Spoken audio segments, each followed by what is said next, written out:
आज के वीडियो में फिनोटाइप और जीनोटाइप को समझाएंगे, जिसे दृश्य रूप और जीन रूप भी कहा जाता है।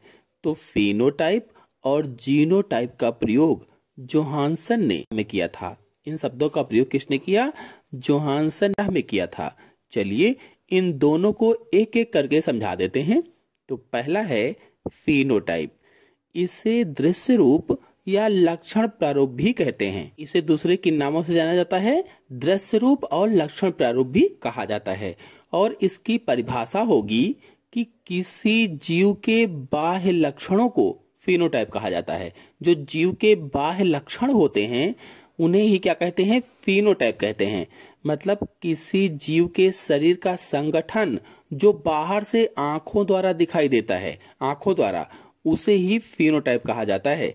जैसे लंबा, बौना, पीला, हरा, गोल, झुर्रीदार आदि, ये जो बाह्य लक्षण होते हैं इसे क्या कहते हैं? फिनोटाइप कहते हैं।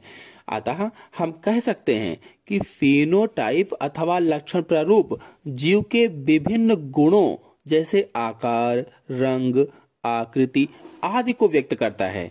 इसका अर्थ यह हुआ कि जो लक्षण दिखाई देते हैं उन्हें ही फिनोटाइप कहते हैं, या जो लक्षण दिखाई देते हैं उन्हें ही लक्षण प्रारूप या दृश्य प्रारूप या समलक्षणी भी कहा जाता है। समलक्षणी भी इसी का नाम है।